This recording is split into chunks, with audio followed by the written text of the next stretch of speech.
안녕하세요. 오늘도 사연살롱을 찾아주셔서 감사합니다. 저는 가족이란 이름으로 시댁의 뱁새 같은 모습을 봐주었다가 큰 일을 치르고 정신을 차린 40대 여성입니다. 뱁새라고 하니 여러분들은 어떤 말이 떠오르시나요? 뱁새가 황새 따라가면 가랑이 찢어진다. 이 말이 떠오르지 않으신가요? 저희 시댁의 모습은 뱁새 그 자체였어요. 사실 저희 시댁의 이런 모습은 제가 결혼 생활을 10년이나 하고 이혼을 했거든요. 전혀 모르고 있던 사실은 아니었어요. 시댁 사람들은 은근히 그들의 뱁새 같은 모습을 흘리고 있었죠. 지금 생각해보면 더 일찍 정신을 차려 큰일을 막을 수 있었는데 제가 현명하지 못했던 것 같아요. 하지만 저는 새로운 가족, 제가 선택한 가족인 시댁에게만큼은 아량이 넓었고 무조건적인 이해를 했어요. 이제는 물론 알아요. 시댁은 시댁일 뿐 시댁은 제가 바라는 가족이 될 수 없고 시댁은 애초에 새로운 가족이 아니라는 걸요. 이제 저희 이야기를 시작할게요. 답답하셔도 들어주세요. 일단 먼저 제 이야기를 할게요. 저는 어려서부터 결혼이라는 게 뭔지 알게 된 순간부터 결혼을 너무 하고 싶었어요. 결혼을 해서 가능하다면 3명 정도의 아이를 낳고 성별은 딸, 아들 그렇게 5 식구가 오순도순 사는 모습을 정말 자주 꿈꿨어요. 제 가족을 만들고 싶었어요. 오로지 제가 선택한 사람과 제 힘으로 낳은 아이들. 그 미래가 정말 행복할 것 같다는 생각을 했어요. 그러니 제 꿈은 늘 결혼이었죠. 그럴 때도 있었어요. 초등학생 때 나의 꿈에 대해 글짓기를 하기도 하고 그림을 그리기도 하잖아요. 그때 제가 한 글짓기나 그림을 보면 온통 가족 이야기예요. 그리고 희망하는 직업란엔 늘 엄마나 부인이라고 썼죠. 물론 중학생, 고등학생이 되어서 직업에 대한 개념이 생기면서 다른 직업을 쓰긴 했어요. 하지만 언제나 늘 좋은 엄마와 부인이 되고 싶다는 생각을 했죠. 그게 제 최종적인 목표였어요. 그래서 친구들에게도 그렇게 말할 때가 많았어요. 그런데 한 친구가 이렇게 묻더라고요. 좋은 엄마, 좋은 아내. 그런 건 너무 고리타분하지 않아? 요새 그런 꿈을 가진 여자가 어딨어? 여기 있네. 너희는 안 그래? 유모차 끌고 가는 엄마들 보면 예쁘고 부럽고 그렇지 않아? 달랄한 가족들 보면 마음이 몽글몽글하고. 난 그러는데. 그래서 난 꼭 좋은 엄마, 좋은 아내가 될 거야. 그런데 그거 인간은 결핍을 욕망하는 거 아니야? 왜 프로이트라고 인간의 정신 같은 걸 연구한 사람이 있는데 그 사람이 그런 말을 했는데 생각해보면 너 가족을 이루고 싶다는 이야기 말고 뭐 하고 싶다고 우리한테 말한 적 없잖아. 저는 친구의 그 말을 듣고 그 순간 얼어버렸어요. 그럴 수밖에 없었어요. 사실 저에겐 친구에게 말하지 못한 비밀이 있었거든요. 그리고 단 한 번도 그 비밀이 저에게 결핍이라고 생각해 본 적이 없었어요. 그리고 프로이트? 당연히 몰랐죠. 애초에 저는 심리학에 그다지 관심이 있지도 사람의 심리에 관심이 있지도 않았거든요. 물론 지금도 마찬가지고요. 하지만 친구의 그 말은 저를 바닥으로 내려앉혔어요. 그러자 친구도 그냥 해본 말이라며 미안하다고 하더라고요. 아마 거기에 있던 친구들은 모두 제 가정사를 예측했을 거예요. 정확히 무슨 일인지는 몰라도 적어도 제 가정에 무슨 일이 있었다는 것을 알았겠죠. 저는 들켰다라는 생각과 스스로 놀라서 어쩔 줄을 몰랐어요. 그리고 집으로 돌아와 곰곰이 생각해봤죠. 사실 저희 엄마는 제가 16살이었을 때 그해 여름에 집을 나갔어요. 지긋지긋해. 이렇게 가난하게 지내는 거 아주 지긋지긋하다고. 내가 언제까지 이런 상표도 모르는 옷을 입어야 하고 언제까지 하지도 못하는 요리를 해야 해? 그리고 이건 어디서 주워온 건데? 이 집은 아무리 청소를 해도 또 해도 집이 낡아서 먼지투성이야. 나 이제 도무지 감당할 수가 없다고. 그리고 너 그만 좀 울어. 내가 너 때문에 하던 공부도 그만두고 이러고 살고 있는데 대체 뭐가 억울해서 그렇게 우니? 정말 지긋지긋해. 아침에 일어나는 게 얼마나 지옥 같은 줄 알아? 내가 뭘 포기하고 여기에 왔는데. 나 오늘부로 여기 떠날 거야. 아버지한테 갈 거야. 자존심 이딴 거 다 필요 없어. 여기서 살 바엔 아버지한테 가서 길 거야. 나 찾지 마. 죽어도 찾지 마. 엄마는 하교를 한 저와 퇴근을 한 아빠 앞에서 그렇게 말하고 정말 집을 나갔어요. 그때 저는 에어컨이 없는 저희 집에서 공부를 하기 힘들어 아빠가 퇴근할 때까지 도서관에서 공부를 하고 있었거든요. 엄마는 그런 저희가 돌아올 때까지 기다린 것 같더군요. 그때 저희 아빠와 분식집에서 저희가 먹을 김밥이며 떡볶이, 순대 같은 걸 사왔는데 그래서 아빠가 먹고 이야기하라고 식탁을 펼쳤는데 엄마는 차갑게 웃었어요. 그딴 음식도 그만 먹고 싶다고. 그게 얼마나 몸에 안 좋은지 알아? 그렇게 말하고 캐리어를 끌고 집을 나갔어요. 정말 더운 여름이었어요. 저와 아빠는 더운 여름에 집을 나간 엄마를 걱정하며 식탁에 앉아 사온 음식을 먹었죠. 사실 그때 저는 울고 싶었어요. 엄마가 저런 이야기를 한 게 처음이 아니었지만요. 초등학교 그림 그리기 시간엔 가족을 그리기도 하죠. 저는 맨날 그 시간에 거짓 그림을 그렸어요. 저희 엄마의 표정을 매번 인자하게 웃는 얼굴로 그렸거든요. 그건 거짓 그림이에요. 저희 엄마는 매일 인상을 쓰고 있었어요. 설거지를 할 때도 청소를 할 때도 아빠에게 돈을 달라고 말할 때도 샤워를 오래 한다고 저를 혼낼 때도 언제나 인상을 쓰고 있었어요. 그러니까 거짓 그림이죠. 하지만 있는 사실대로 그릴 수는 없었어요. 어떻게 사실대로 그릴 수 있겠어요? 그리고 나중에 제가 하찮다라는 단어를 알게 되면서 엄마는 저희 아빠와 저를 하찮게 봤다고 그래왔다는 걸 알았죠. 저는 엄마와 단둘이 집에 있는 게 힘들었어요.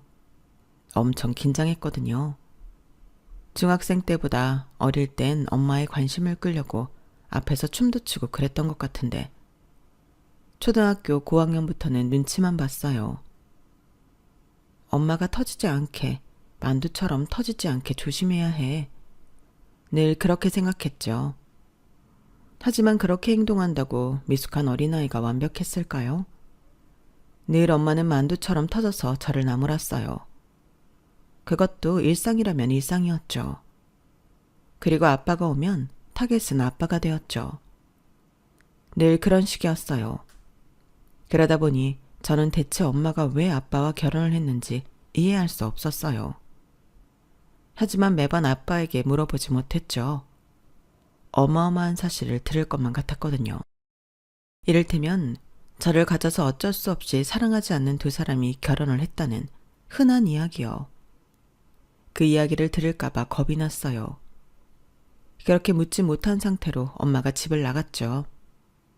엄마가 집을 나간 건 그때가 처음이었어요. 엄마는 아무리 저희 부녀를 하찮게 봐도 집을 나가진 않았어요. 자주 외출도 하지 않았어요. 늘 집에만 있었죠. 때로는 친구가 없나 싶기도 했어요. 하교하는 길에 보면 아줌마들이 모여서 차를 마시고 그러잖아요. 저희 엄마는 그런 게 없었죠. 생각해보면 엄마가 웃는 얼굴을, 편안한 얼굴을 본 적이 없는 것 같아요. 늘 인상을 쓰고 늘 윽박지르고 그랬죠. 그래서 엄마가 집을 나간 그날 저는 아빠에게 물었어요. 아빠, 엄마랑 왜 결혼했어? 엄마는 아빠를 사랑해? 그럼 당연하지. 당연히 사랑하지. 지금은 아빠가 너무 못해줘서 못나서 그러는 거야. 너희 엄마가 얼마나 착한데 그걸 네가 쏙 빼닮았고 다 아빠가 잘못해서 그러는 거야. 너는 아무 잘못 없고 그러니까 이거 빨리 먹어. 사랑하는데 어떻게 한 번을 안 웃어? 아빠 보고 웃는 거 나 한 번도 본 적 없는데 아빠는 엄마 웃는 걸 본 적이 있단 말이야? 당연히 있지. 얼마나 잘 웃었는데.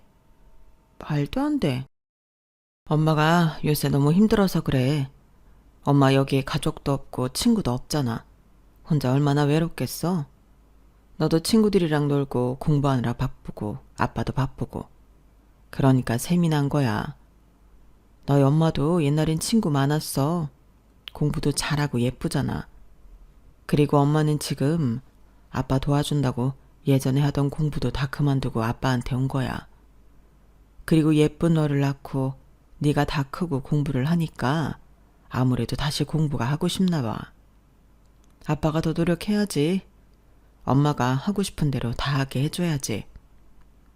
그럼 나 때문에 결혼한 건 아니네? 그건 무슨 소리야? 뭐 혼전 임신? 아니야. 네 엄마랑 그렇게 결혼하지 않았어. 얘가 별 생각을 다 하네. 얼른 먹기나 해. 엄마는 곧 돌아올 거야. 하지만 저도 아빠도 그때 떡볶이를 먹으면서 국물까지 다 먹으면서 생각했죠. 엄마는 돌아오지 않을 거라고요. 영영 가버렸다고요. 자기가 살던 세상으로요. 그 세상이 어떤 세상인지 저는 알지 못했지만요. 그렇게 저는 사춘기 시절을 엄마 없이 자랐어요. 가장 힘든 건 엄마로부터 배워야 할 것들을 배우지 못한다는 데 있었어요. 딸들은 2차 성징을 하고 여자가 되면서 엄마로부터 배우는 것들이 있잖아요. 예를 들어 저는 엄마가 떠나고 초경을 했어요. 친구들보다 늦었죠. 집에서 초경을 확인했는데 저는 집에 있던 아빠가 아니라 옆집에 살던 친구에게 가서 어떻게 해야 하냐고 물어봤어요. 너희 엄마한테 물어보지 왜 나한테 와? 아, 우리 엄마가 지금 밖에 잠깐 나가서 그래. 이대로 있을 수는 없잖아. 그리고 나도 엄마 돌아오면 엄마한테 물어볼 거거든? 이거 좀 알려줬다고 유세야. 그러면서 알려주고 생리대도 챙겨준 친구에게 괜히 짜증을 냈죠. 지금 생각하면 그 친구한테 미안해요. 그리고 엄마는 제가 고등학생이 되어서도 대학생이 되어서도 직장인이 되어서도 집으로 돌아오지 않았어요. 매번 입학식과 졸업식 때마다 엄마가 오는 건 기대도 안 했지만 휴대폰을 확인하며 문자라도 오길 기다렸는데 그것조차 없었죠. 저는 엄마의 생일, 어버이날에 엄마의 번호로 꼭 문자를 남겼거든요. 매년 그랬어요. 그러다 대학교를 입학하고 그러지 않았죠. 미웠어요. 집으로 돌아오지도 않고 딸의 문자에 간단한 답장도 없는 엄마가 미웠죠. 그러니 친구의 말은 맞았어요. 욕망은 결핍으로부터 온다는 위대한 사람의 말도 맞고요. 정말 그렇게 생각하니 친구들과 있을 때, 가족들과 있을 때 저는 무언가 크게 원하지 않더라고요. 그저 혼자 있기 싫었어요. 그러니 가족을 만들고 싶다는 마음은 혼자가 되기 싫다는 마음으로부터 비롯된 거였죠. 하지만 그런 마음으로부터 비롯되었다고 해서 가족을 만들고 싶다는 제 마음이 나쁘다고 생각하지 않았어요. 조금 주눅이 들긴 했지만 성인이 되고 나서도 결혼을 하기 위해 제 가족을 만들기 위해 노력했죠. 그러다 보니 결혼의 발돋움인 연애나 소개팅이 그리 가볍게 다가오지 않더라고요. 상대가 결혼을 하고 싶어하는 저를 부담스러워하기도 했고요. 그래서 제가 연애를 몇 번 안 했어요. 그러다 제가 대학을 졸업하고 건축회사의 인사팀에 입사를 해요. 그때 신입사원 연수로 남편을 만났어요. 남편은 건축팀인데 저희 회사가 신입사원 연수를 총 4주 했어요. 그중 2주는 회사 전체 신입사원들이 모여 연수를 해서 그때 처음 만나게 되었어요. 알고 보니 같은 대학 선배더라고요. 낯선 회사에서 같은 대학이라는 것만으로도 크게 위안이 되었어요. 그래서 친해지게 되었는데 연수가 끝나고는 연인이 되었죠. 회사에서 1년 반 동안 비밀 연애를 했어요. 같은 대학 동문이라는 방패가 있어서 그런지 알면서도 모른 척 해주신 건지 연애 사실을 들키지 않았어요.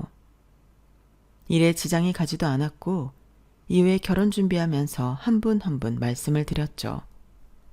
이후에 청첩장을 받아도 놀라지 않게요. 그런데 저희 예상과 다르게 다들 크게 놀라지 않았어요. 전혀 몰랐다는 사람도 있었지만 그렇구나 하는 반응이 대부분이었죠. 뭐 그렇죠. 사내 연애는 복사기도 안다는 말이 괜히 있는 게 아니잖아요. 그렇게 저는 그토록 원하던 결혼을 하게 되었어요. 그런데 제가 이 남자와 결혼을 하게 된 이유가 궁금하지 않으신가요? 남편은 정말 검소해요. 카푸어라고 하죠. 차는 무지하게 비싼 걸 타면서 실상은 배골 꼬다니는 사람들을 말하잖아요. 그리고 욜러요. 인생은 오직 한 번뿐이라는 말의 약자가 한때 유행했잖아요. 남편은 그 두 단어를 극혐하는 사람이에요. 인생은 건축적으로 살아야 한다고 건축쟁이답게 그런 말을 자주 했어요. 건축이라는 말을 참 좋아했어요. 그만큼 남편은 절약하고 성실하게 하나씩 쌓아 올리는 걸 좋아했어요. 그래서 주식이나 도박에는 눈길도 주지 않았고요. 복권도 사지 않더라고요. 사람이 한 방울 노리면 썩는 법이야. 그런 말을 하더라고요. 그래서 이 사람과는 결혼을 해도 되겠다 싶었어요. 그리고 제가 남편과 함께 재미로 타로를 봤거든요. 참 좋은 운명이네요. 여자분은 거목이지만 물이 없고 남자분은 가시나무인데 물이 많아요. 물을 주고받으면서 서로 상생하기 좋은 운명이에요. 그리고 여자분, 1년 뒤에 결혼할 거라고 하네요. 축하드립니다. 그 이야기가 제게는 농담 같지 않았어요. 제가 좀 융통성이 없거든요. 거목이라는 말이 딱 맞게 말이에요. 반면에 남편은 가시나무의 가지처럼 많은 선택지를 만들어 놓고 우선 순위도 정해놓은 사람이라 제게 도움을 준 적이 한두 번이 아니에요. 그리고 남편이 될 사람에게 저의 가정사를 말하지 않을 수 없어 털어놓았는데요.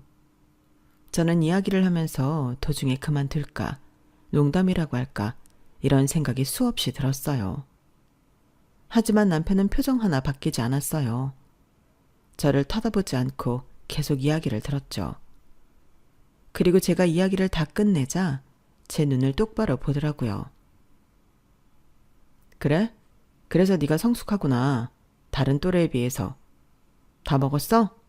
그럼 일어나자. 커피 마시러 갈래? 저는 좀 충격적이었어요. 대체로 이런 말을 들으면 저를 동정하지 않나요? 그런데 남편의 얼굴과 말엔 동정은 전혀 없었어요. 하지만 오히려 그런 점이 저에게 크게 와닿았어요. 이상하게 감동했다고 할까요? 제가 불행이라고 여긴 일들을 일상처럼 대해줬으니까요. 다행히 남편도 저와 결혼 생각이 있어서 저희는 차근차근 결혼을 하게 되었어요. 그런데 상견례 때 예상하지 못했던 일이 벌어졌어요. 지금 생각해보면 제가 너무 안일해서 벌어진 일이기도 해요. 시어머니가 아빠 옆자리가 비어있는 걸 보고 제게 묻더라고요. 어머니는 안 오신 건가요? 그 말을 들은 제가 무심코 남편 얼굴을 봤는데 남편이 저를 의아하게 보더라고요. 저는 그 순간 아차했어요. 저희 부모님이 이혼을 하지 않았거든요. 그리고 남편에게도 그렇게 말했고요.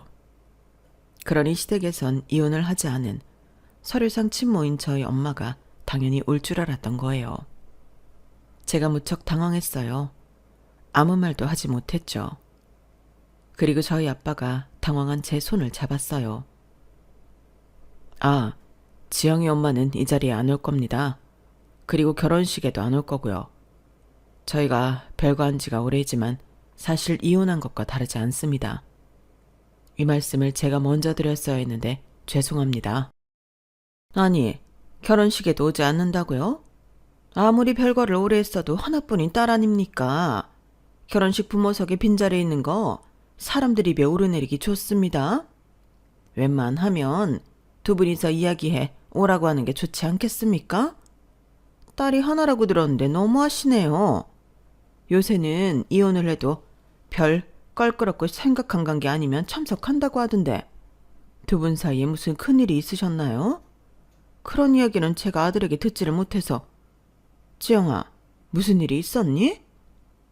시어머니가 제게 묻는데 저는 고개를 숙일 수밖에 없었어요. 그렇게 상견례는 한마디로 망쳤어요.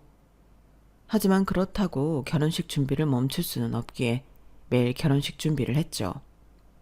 그런데 결혼식 일주일 전에 엄마 번호로 전화가 오더라고요. 저는 의심하며 전화를 받았어요. 그런데 정말 엄마였어요. 너 결혼한다며. 너희 아빠도 이야기 안 했는데 네 신랑이라는 사람이 찾아왔더라. 결혼한다고. 네 얼굴 생각해서 와줄 수 없냐고. 상견례 때 이야기도 들었다. 말해줬다면 갔을 거야. 네 신랑 말대로 하나뿐인 딸이니까. 한복은 내가 알아서 하마. 엄마는 그렇게만 말하고 제 대답은 듣지 않고 전화를 끊었어요. 그리고 전 남편에게 가서 이게 무슨 일이냐고 물었죠. 그러니 남편이 제 손을 잡아요. 너한테 미리 말 안 한 건 미안해. 하지만 물어본다고 대답할 것 같지 않았어. 너 어머니 미워하잖아. 이해해. 나 같아도 그럴 것 같아. 그래서 장인어른한테 여쭤봤어. 어머니, 장모님 어디 계신지. 그리고 상견례 때 있었던 일, 결혼식 때 그대로 겪고 싶은 건 아니잖아. 엄마 말이 완전히 틀린 것도 아니고. 빈자리 있으면 남 이야기하기 좋아하는 사람들이 어떻게 할지 뻔해. 그러면서 남편은 다시 한번 사과했어요. 저는 너무 당황스러웠지만 남편의 말도 일리가 있는 것 같아서. 그리고 18년 만에 보는 엄마가 내심 반가워서 그렇게 하라고 했어요. 그리고 결혼식 당일 신부 대기실에서 준비를 하는 제게 엄마가 다가왔어요. 저는 내심 감동했어요. 그런데 엄마는 저와 신부 대기실을 구석구석 보더라고요. 참, 하나뿐인 딸 결혼이라고 오라더니 고작 이런 데서 하니? 나는 또 5성급 호텔에서 하는 줄 알았다. 지금 애들 시험 기간이라 얼마나 바쁜데 바쁜 사람 오라고 해놓고 기름값도 안 나오겠다. 그리고 그 드레스 너한테 안 어울려. 네 남편이 그 드레스가 이쁘다 하든? 참, 이렇게 미적 감각이 없어서야. 결혼식은 얼마나 하니? 엄마 바쁘다. 그리고 아빠가 엄마를 찾으러 왔어요. 애한테 별 이상한 소리 하지 말고 밖으로 나와. 사위한테 인사는 했어? 사돈어른한테는. 무슨 사위, 무슨 사돈어른? 그쪽에서 먼저 인사해야 하는 거 아니야? 시집이잖아, 시집. 근데 왜 내가 해야 해? 남편이 예상한 제가 꿈꾸던 감동적인 재회는 없었어요. 저는 속상해서 눈물이 날 것 같았죠. 화장이 번질까 눈물을 참느라 얼마나 고생했다고요. 그리고 엄마 때문에 기분도 망쳐서 결혼식 또한 감동적으로 느껴지지 않았어요. 그저 이 드레스가 너무 불편했죠. 그리고 결혼식이 끝나고 축의금 봉투를 확인하는데 설마 엄마가 축의금을 가져가려고 온 건가 싶었어요. 그런데 엄마 이름으로 온 축의금은 한 봉투도 없더라고요. 그건 그것대로 서운했죠. 그래도 딸 결혼식인데 아무한테도 안 알렸구나 싶었어요. 그리고 남편이 봉투를 정리했어요. 장인어른 이름으로 온 건 장인어른 드려. 그리고 우리 엄마 아빠한테 온 건 내가 드릴게. 그리고 당신한테 온 건 당신이 갖고 나한테 온 건 내가 갖고. 그래도 돼? 안 될 게 뭐가 있어.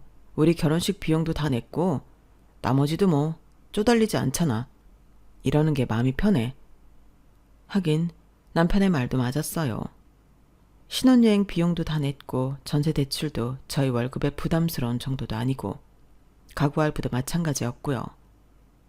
그래서 그러라고 하고 아빠에게 봉투를 주니까 아빠가 저보고 비상금으로 쓰라고 하더라고요. 그래서 그 돈을 다시 남편에게 줬어요. 아빠가 우리 쓰라네? 시부모님은 가져가셨어? 여행 가신다네? 남편이 얼버무리는 게 좀 이상하긴 했지만 전 별 의심을 하지 않았어요. 저는 그저 남편과 함께 가정을 이루고 시댁이랑 새로운 가족이 생긴 게 좋았거든요. 저는 정말 잘 하려고 노력했어요. 시댁에 자주 찾아가 이런저런 이야기도 하고 저희 시부모님이 올해 주유소를 했거든요. 그래서 주유소 일도 도와드리고 식사 못 하셨다고 하면 저녁에 도시락 싸서 가져다 드리고 그랬죠. 그리고 제가 차를 바꿀 때가 되어서 도련님이 자동차 딜러거든요. 그래서 도련님한테 차도 바꾸고요. 그러니 시부모님도 정말 좋아하셨어요. 그러던 어느 날 시부모님이 제게 이런 말을 하더라고요. 야, 이런 거 할 필요 없다. 우린 그냥 사 먹으면 돼. 날도 추운데 주유소가 얼마나 추운 줄 아니? 그러니까 차라리 우리 집 가서 아영이나 좀 놀아줘라. 아영이는 신우이를 말해요. 저희 남편 바로 밑에 동생이요. 남편에게 듣기로 신우이는 영분과 박사까지 땄다던데 직장이 없어요. 제가 시댁에 가도 문을 반만 열고 인사만 꾸벅한 뒤에 들어가요. 성격이 내성적이고 그런 건 아니에요. 막상 말하면 잘하거든요. 시부모님께 말하는 걸 들어도 그렇고요. 그런데 왜 직장을 안 구하는지 알 수가 없어요. 아무튼 시부모님이 부탁하셔서 가끔 시댁에 가서 신우이 밥도 해주고 같이 이야기도 하고 그랬어요. 그리고 저한테 첫 아이가 생겼어요. 아들이었어요. 딸 아들을 원했지만 아들이어도 좋았어요. 그리고 그 아이는 무탈하게 태어나 첫 돌이 되었죠. 저는 돌잔치를 하려고 장소를 알아봤어요. 시어머니하고 같이요. 그런데 시어머니가 차를 타더니 말했어요. 34세 낳았으니 둘째는 정말 노산이다. 아니, 34도 노산이야. 너 둘째 가지려면 금방 낳아야 한다. 어쨌든 그러니까 길을 잘 받아야 해. 좋은 데서 돌잔치 해. 내가 돈 대줄 테니까. 지금까지 본 데는 너무 초라하다. 좋은 기가 달아나겠어. 에이, 안 그러셔도 돼요. 그리고 아까 본 데 괜찮지 않아요? 가격도 그렇고.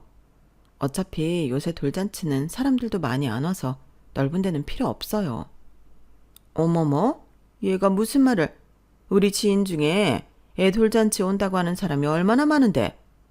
태영이 아버지 인맥이 좋아. 그러니 좋은 데서 넓은 데서 해라. 남들 보기 부끄럽지 않게. 내가 얼마 전에 가본 돌잔치는 호텔에서 했는데 애들 한복이 명품이더라. 청담동에서 가져왔다던데 너희도 그렇게 해. 내가 돈은 다 대줄 테니까. 그래서 저는 인당 식사 비용이 7만 원 정도 하는 장소에 돌잔치를 예약했어요. 총 500만 원 정도 들었어요. 하지만 최종 결정하고 결제까지 했는데 시어머니에게 소식이 없는 거예요. 어머니, 저 엊그제 돌잔치 비용 다 냈는데. 여기 영수증이요. 아, 그러니? 일단 기다려봐라. 내가 축의금 모이면 그것까지 해서 줄 테니까. 하지만 시어머니는 돌잔치가 끝나고 며칠이 지났는데도 돈을 주지 않았어요. 축의금도 다 가져가셨는데 말이에요. 그래서 나중에 둘째가 태어나 돌잔치를 할 때는 총 비용 200만 원인 데에서 소박하게 했어요. 그러니 시어머니가 혀를 끌끌 차면서 저를 거지 취급하더라고요. 그리고 시부모님 앞으로 온 축의금은 또 가져가셨어요. 그때 저는 알았죠. 저희 시부모님 돈 앞에서는 얼굴이 바뀐다는 걸요. 생각해보면 같이 외식을 할 때 식사 비용을 먼저 내신 적이 단 한 번도 없어요. 너무 구차해 보이나요? 그래도 나름 그 연세까지 일하는데 자식들 며느리 한 번 사줄 수 있잖아요. 그런데 지갑이 열리질 않더라고요. 그러다 시아버지가 오래 운영하신 주유소를 정리하셨어요. 시부모님은 인근 마을로 이사를 가셨죠. 땅을 사서 그 땅에 집도 짓고 작은 펜션도 주채 지으셨어요. 설계는 건축 일을 하는 남편이 했고요. 그런데 공사를 앞두고 남편이 말했어요. 우리 부모님 집 짓는데 얼마 보탤 수 없을까? 사실 우리 부모님 나 공부시키고 동생들 공부시키고 또 아영이는 대학원까지 보내느라 모으신 돈 거의 없거든. 대출 받으시겠다고 하는데 이제 벌이도 마땅치 않고 투자한다고 생각하고 안 될까? 투자? 그런 펜션 벌이 중 몇 프로 가져올 건데? 그리고 그걸 우리만 보태? 아영이랑 도련님은? 아영이는 알다시피 일을 안 하잖아. 그리고 태수는 지금 결혼 자금 모으느라 보탤 돈도 없고. 자기 왜 이렇게 냉정하게 굴어? 당신 부모 일이라도 이럴래? 그리고 펜션이야 나중에 우리가 물려받을 수도 있잖아. 아니 확실히 우리 부모님 돌아가시면 우리 명의가 될 거야. 내가 설계하고 다 했는데. 그러니까 투자한다고 생각하고 어떻게 안 될까? 그런데 알고 보니 이미 투자는 했고 시아버지 차도 신형 SUV로 바꿔 주었더라고요. 제가 어떻게 이럴 수 있냐고 화를 냈어요. 부부 사이에 있을 수 없는 일이라고요. 그러니 되려 저에게 화를 내더라고요. 아니, 내가 내 돈으로 부모님 집 짓는데 투자하고 차 바꿔주겠다는데 왜? 당신 돈 한 푼 안 들어갔어. 걱정하지 마. 그리고 우리 아빠 그 차 10년은 더 탔어. 알아? 자기는 5년도 안 되어서 차 바꾼 주제. 넌 되고 우린 안 돼? 내 차는 중고차였잖아. 연식이 2012년이었다고. 어쨌거나 우리 부모님이 작은 주유소 하면서 우리 3남매 키우느라 얼마나 고생했는데 내가 이 정도 효도도 못해? 그러게 애초에 순정적으로 나왔어야지. 그리고 내가 말했잖아. 결국엔 내 땅, 네 땅 되는 거라고. 나중에 우리가 살 집이고 우리가 관리할 펜션이라고. 왜 이렇게 답답하게 굴어? 그걸 당신이 어떻게 장담해? 약속 받아낼 수 있어? 각서라도 쓸 수 있냐고. 그렇게까지 하면 내가 투자할게. 각서 받아내. 알았어? 그러자 남편은 저와는 도무지 말이 안 통한다며 방을 나갔고 그날은 소파에서 자더라고요. 그리고 저는 혼자 방에 남아 울었네요. 돈이 아까워서가 아니에요. 투자할 수 있죠. 노후를 생각하면 나쁘지 않은 선택지고요. 하지만 일단 상의하지 않고 돈을 보탰잖아요. 그리고 저희 형편이 그리 넉넉하지 않아요. 둘이 살다가 넷이 되니까 지출이 만만치 않더라고요. 그리고 효도하는 거라는 남편의 말을 들으니 순간 저희 아빠가 생각이 나서 눈물이 왈칵 쏟아지더라고요. 저희 아빠도 만만치 않게 힘들게 저를 키웠어요. 그래도 시부모님은 부모 잘 만나 땅을 얻어 주유소를 했지만 저희 아빠는 3번에 이직을 했어요. 처음엔 제약회사였고 다음이 보험회사, 그리고 다음이 타이어 공장이었어요. 원래 저희 아빠는 운동을 했어요. 무슨 운동이었는지는 모르지만 집안 형편이 어려워져서 운동을 계속하지 못하고 운동만 했으니 공부를 못해서 대학도 가지 못하고 바로 취직을 했어요. 제약회사는 할아버지 지인이 임원으로 있어서 취직할 수 있었어요. 그리고 이직을 여러 번 한 것은 처음 하는 영업일에 적응을 못해서 실적이 나지 않았기 때문이에요. 한마디로 잘렸죠. 아빠는 영업을 하면서 스트레스를 많이 받았어요. 친구도 지인도 전부 잃었죠. 그래서 아빠는 마지막에 타이어 공장을 다니면서 그제야 무사한 일 했어요. 애초에 이런 데에서 일을 할 걸 그랬다. 나는 이 기계를 다루는 일에도 자격이 필요하다고 생각했는데 그냥 사지 멀쩡하면 할 수 있는 일이란 걸 알았다면 애초에 이 일을 했을 거야. 아빠는 요새 너무 행복하다. 그러니 공장 다닌다고 안타깝게 생각할 거 없어. 그리고 저희 아빠 차에 대해서도 할 말이 많아요. 저희 아빠는 6년 된 중고차를 제가 초등학생 때 사서 고등학생 때까지 탔고 지금 타는 차는 15년 정도 되었어요. 오히려 바꿔야 할 차는 저희 아빠 차 아닌가요? 게다가 저희 아빠는 제가 결혼을 하고 불이 나게 12평짜리 빌라로 이사를 갔는데 알고 보니 그 전에 살던 집은 반전세였더라고요. 그리고 와이프 없이 사는 남편은 왜 이렇게 비굴해 보이는지 아빠가 제 출가 이후 살도 많이 빠져서 더 그래 보이더라고요. 그리고 제가 미련하게 느껴졌어요. 그래서 아빠에게 차를 선물했어요. 외제차로 사드렸어요. 그리고 공장에서 일해 고된 아빠를 위해 안마기도 선물 드렸죠. 최고급형으로요. 그리고 그걸 남편이 알게 되었고 순차적으로 시부모님 귀에도 들어갔어요. 너희 아빠 차 바꿔줬다며. 그것도 외제차로? 그리고 요새 선전하는 최고급 안마기도 사주고? 다음엔 뭐 해줄 거니? 다음엔 집이라도 사주려고? 언니, 그렇게 돈 많으면 저도 좀 해주세요. 나도 외제차 몰고 싶다. 엄마, 우리 안마기 바꿀 때 안 됐나? 그러더니 시어머니와 시누이는 제 앞에서 제 험담을 했어요. 제 배포가 작다는 둥, 융통성이 없다는 둥. 나중엔 남편이 불쌍하다는 말도 하더라고요. 저는 그 자리에서 짐을 챙겼어요. 어머니, 그리고 아영아, 제발 적당히 좀 하세요. 제가 뭘 그렇게 잘못했나요? 맞아요. 저 이 집 짓는데 비용 보태기 싫었어요. 애들 키우는 게 한두 푼도 아닌데 악착같이 모은 돈 깨고 싶지 않았다고요. 그런데 남편이 그러더군요. 자기 돈으로 효도하는데 뭐 어떠냐고요. 그래서 저도 그렇게 한 거예요. 다 제 돈으로 아빠 차 바꿔드렸어요. 왜요? 그러자 시부모님 시누이 벙져서 아무 말도 못하더라고요.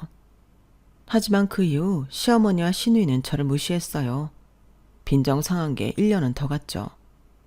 두 사람 다 2월이 생일인데 그때 제가 금팔찌를 해주기 전까지 그랬어요. 그리고 제게 있을 수 없는 일이 일어났죠. 저희 아빠가 그로부터 5년 뒤에 췌장암으로 돌아가셨어요. 5년 정도 투병했고 투병하면서 마음의 준비를 했지만 마음이 무너지는 건 어쩔 수 없었어요. 저희 남편이 상주를 했고 저희 엄마는 오지 않았어요. 하지만 그것조차 신경 쓸 수 없었어요. 전 첫째 날에 계속 울었어요. 그래서 남편과 시부모님이 대신 손님을 맞이했죠. 그리고 둘째 날 제가 정신을 좀 차리고 조문객을 맞이했어요. 그러니 남편도 시부모님도 각자 본인들 지인에게 가더라고요. 생각해보면 그때 시댁 식구들 지인이 더 왔어요. 저희 시아버지가 지금 사시는 곳 이장이거든요. 그리고 시어머니는 부녀회 회장이고요. 첫째 날에 시부모님이 휴대폰을 손에 놓지 못하더니 반이 시댁 손님이었죠.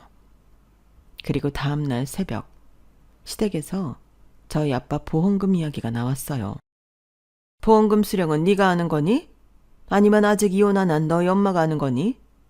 너희 아빠가 보험회사에서 일해서 그런 것 하나는 꼼꼼하게 했을 텐데. 그러게, 네가 이 약 물고 이혼을 시켰어야지. 이것 봐, 얼마나 복잡해? 그러게, 뭐 대단한 부인 노릇을 했다고 보험금 다 못 받으면 참. 언니, 엄청 배 아프겠다. 그리고 남편조차 저에게 보험금에 대해 묻더라고요. 아, 그리고 차도 빨리 팔아라. 최대한 빨리 팔아야 돈이 되는 거야. 그리고 네 아빠 살던 집은 어떻게 하니? 설마 그것도 네 엄마한테 가는 건 아니지? 아유, 이래서 가정사 복잡한 애들은 가족으로 두는 게 아니라니까. 유서도 없다니? 시 끝나면 곧장 너희 아빠 집으로 가서 살펴봐. 저는 정말 치욕스러웠어요. 이런 대접까지 받아야 하나 싶었죠. 그런데 시어머니가 이런 말도 하더라고요. 그리고 미리 말해두는데 우리 집의 이름으로 온 조의금 봉투는 우리한테 줘야 한다? 내 아들 손님 것도 빼놓지 말고. 그러기로 했으니까. 엄마, 적어도 300은 되겠는데? 아니 여보 무슨 소리야. 우리는 겹치는 지인도 있는데. 겹치는 지인? 웃기지 말아라. 너 나중에 애들 크면 회사 그만두게 될 건데 그럼 우리 아들 지인인 거 맞잖아. 사람이 멀리 봐야지. 안 그러니? 그리고 너 결혼할 때 축의금도 안 나눴잖아. 그때 우리 손님이 얼마나 왔는데 결혼식 비용으로 쓴다고 냉큼 가져가 놓고선? 네? 제가요? 그거 다 남편이 가져갔는데요. 어머님 드린다고 했어요. 그래서 저도 이게 어디서 거짓말이야? 이렇게 가족 사이에 믿음이 없어서 되겠어? 나는 이제 너를 온전히 믿을 수가 없어.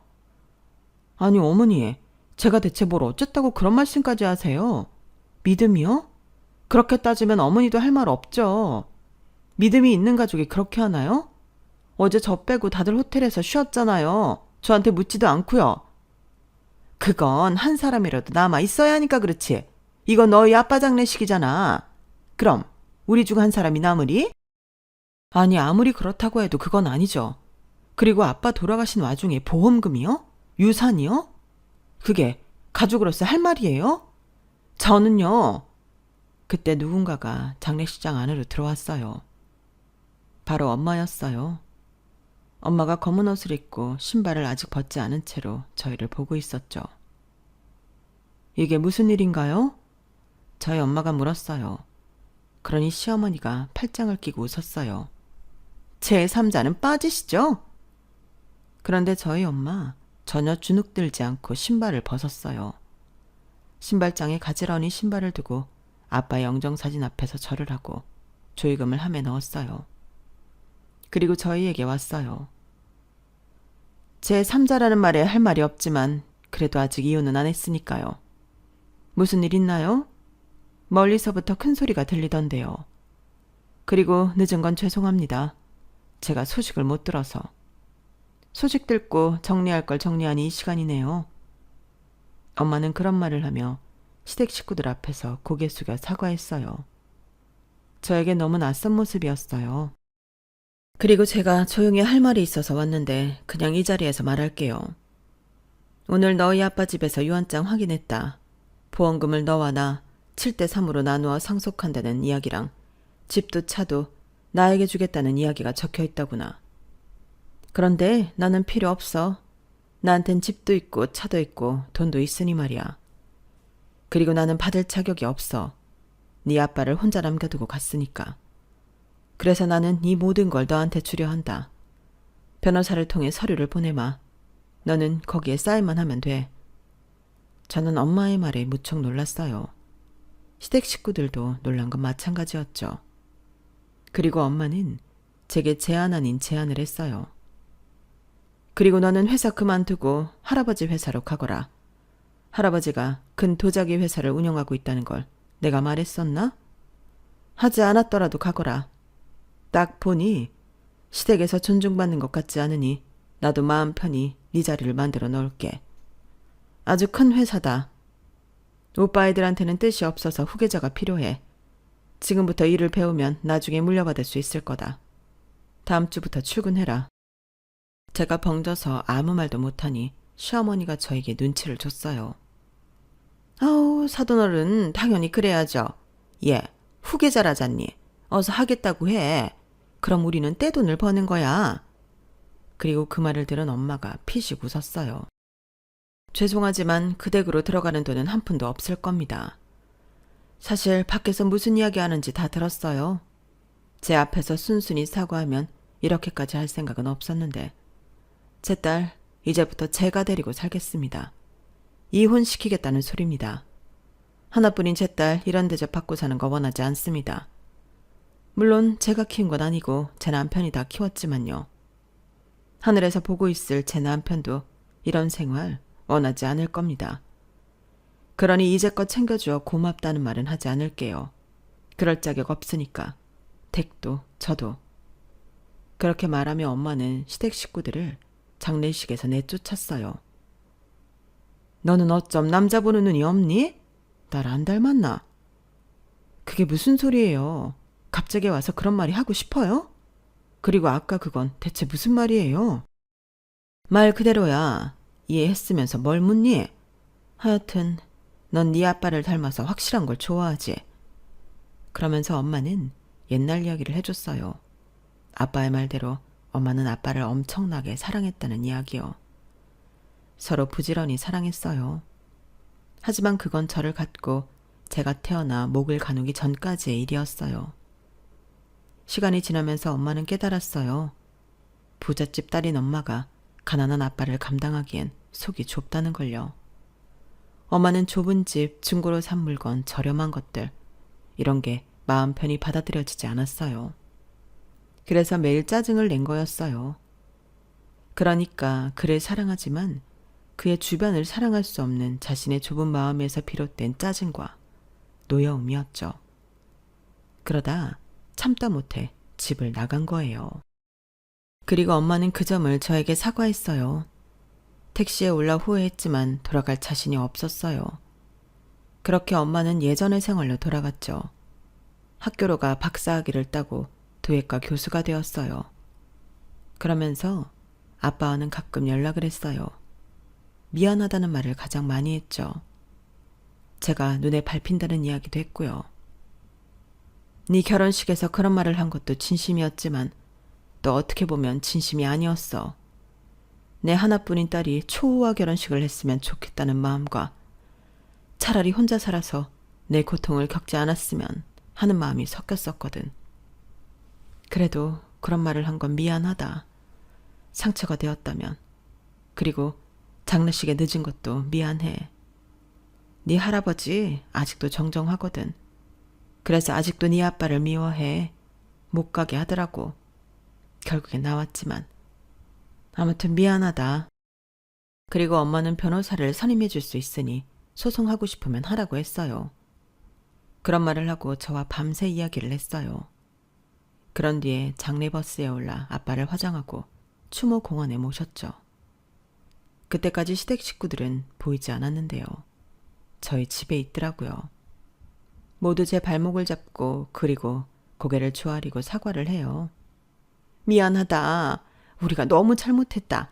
앞으로는 그런 말 안 하마. 조의금 모두 네가 가져가라. 그거에도 성에 안 찬다면 내가 뭐든지 하마. 우리가 뭐든지 할게. 제발 이혼만은 말아다오. 저는 기가 막히더라고요. 이렇게 태세 전환을 하는 시댁 식구들이 웃기고요. 참 웃기네요. 그놈의 돈이 뭐라고. 저 엄마 말대로 할 거예요. 이혼할 거고 할아버지 회사도 들어갈 거고요. 조의금 보니까 딱 300만 원 정도 되던데 그 돈 받고 합의 이혼하죠. 어차피 소송에도 불리한 거 아시잖아요. 유산 상속받은 건 재산 분할에 들어가지도 않고. 제가 알아보니 기여도라는 게 있더라고요.